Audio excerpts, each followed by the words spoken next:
Hello and good morning, folks. It's Friday the 13th, but turns out this time it's gonna be good for many investors expecting inflation to cool down.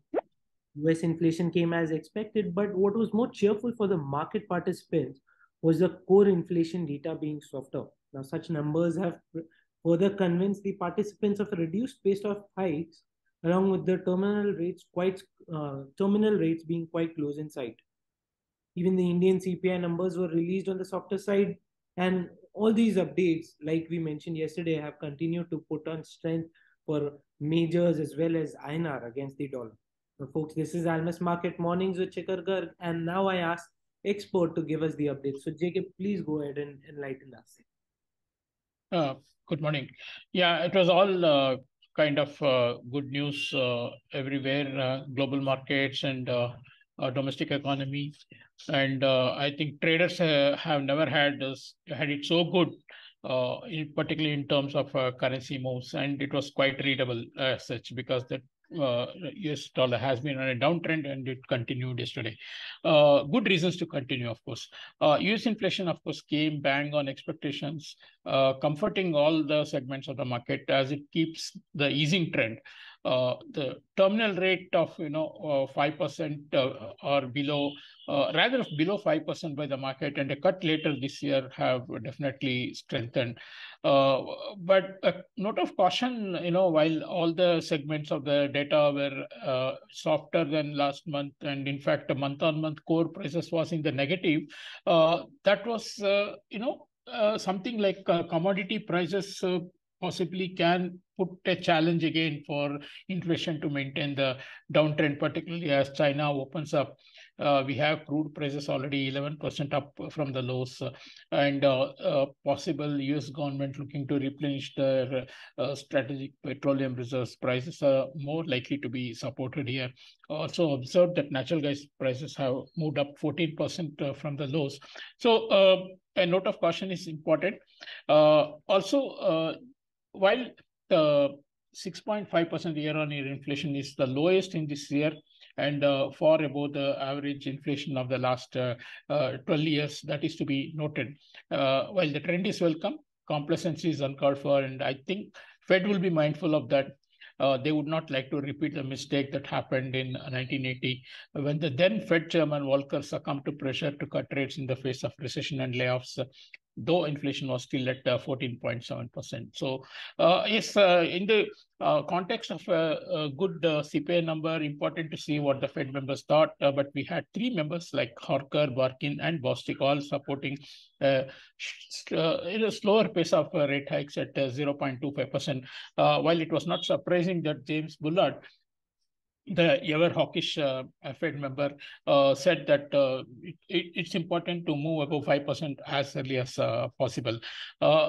Support, I mean, also coming on the back of the CPI number, the weekly jobless claims came lower at 205,000 from 206,000 previous week. But importantly, market actually expected the claims to go up to 215,000. So once again, we had better jobs market along with the lower inflation. That's what probably the market celebrated by buying stocks, buying bonds, and also buying the risk currencies.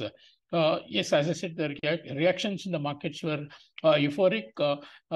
And the expectation of 50 basis points hike at the next Fed meeting has fallen to as low as 3.8%.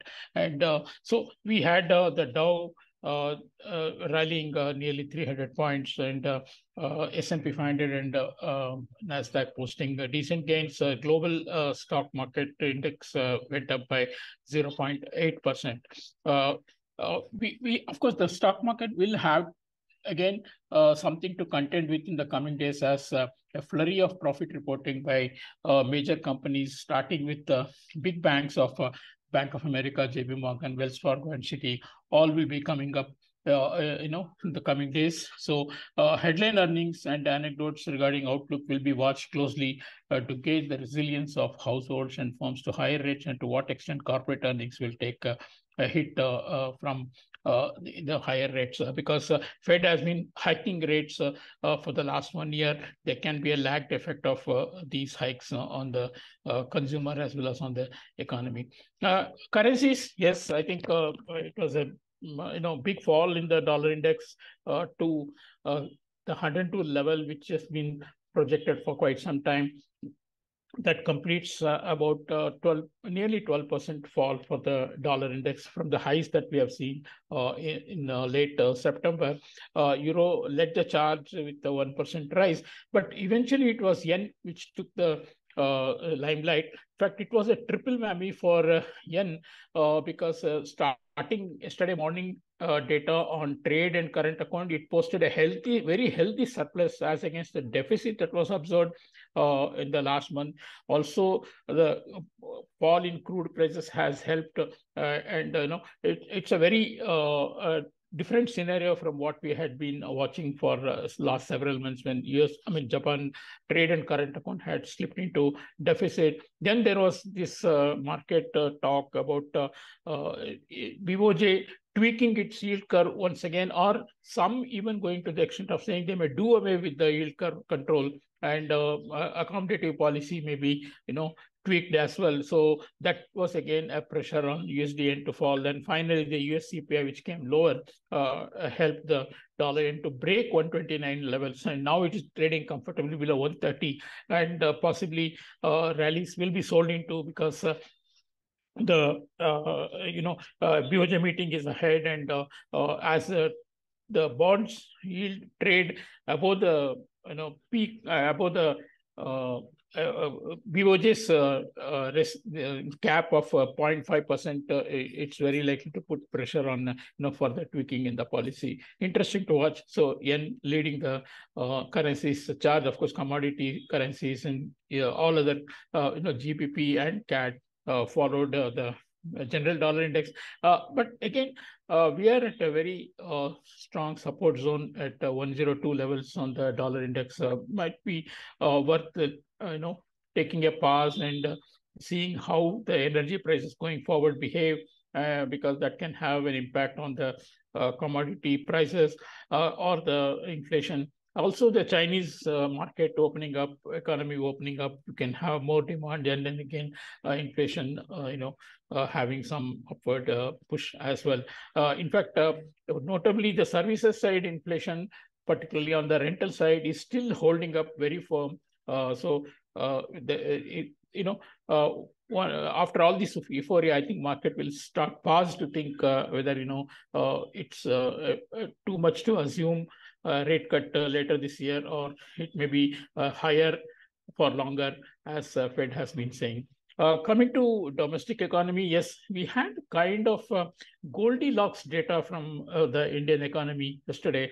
CPI inflation falling to 5.72% versus 5.88 last month and 5.90 that was projected, and industrial production rising to 7.1% positive from minus 4% that was last month, and market had expected 2%. So it's really a cheering development, because inflation now ruling below the 6% cap for RBI for consecutive 3 months.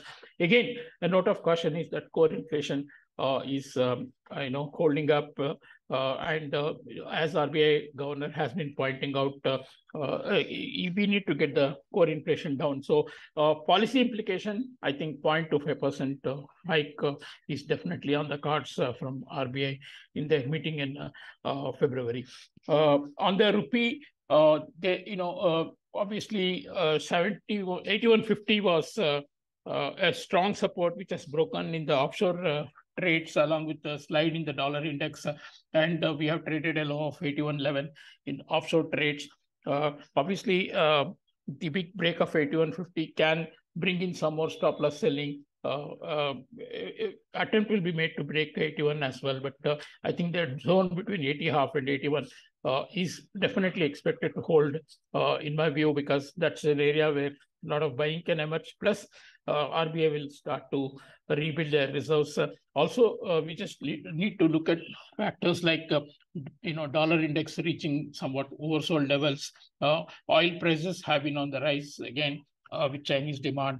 External deficit of India is still quite high, and funding that is important through flows, and without flows, don't expect a more sustainable strength in the rupee. So the current move can be seen as the result of pent-up flows hitting the market and buyers shying away to get greedy to get lower levels. So I think we are reaching a level where buyers can probably step in and support the dollar rupee at 80.50.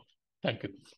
Okay, JK, that was pretty good. And yes, folks, even though we have had a softer inflation number, as JK mentioned, on the domestic front, we are still having the core inflation on the higher side. And that's what is putting kind of an expectation from the RBI on the policy side of another 25 basis hike, folks. But the break of 8150 might be opening gates for a lot of stop loss selling, bringing in the INR with strength towards the against the dollar, and in the zone of 80 half to 81, where we are expecting there should be enough buyers standing in the market for buying. On the international side, yes, folks, as we mentioned, the terminal rates are gaining a lot of popularity, and expectations of rate cuts by the end of this year have gained a lot of steam after the kind of data release that we have gotten. But what we need to understand is 6.5% inflation, although is lower when you compare it with the last year's data points, it is still far above the average inflation over the past few years, or I must say a decade. So a lot of Fed members have continued to stay hawkish, they've been mentioning about moving beyond 5% at the earliest. It needs to be seen how Fed takes to those levels the interest rates. Last bit was the yen taking center stage as the trifecta of surplus trades, softer inflation, and the oil. All putting in strength for the Japanese yen against the dollar. So a lot of movements are happening in the fixed income and the FX space, folks. It needs to be seen how we are managing our risk. Hopefully, we have the risk controls in place. That's it for today, folks. It's Friday. So I hope you guys have a good weekend, and we'll come back again on Monday with another round of updates. Thank you so much. Friday the 13th. Friday the 13th, yes.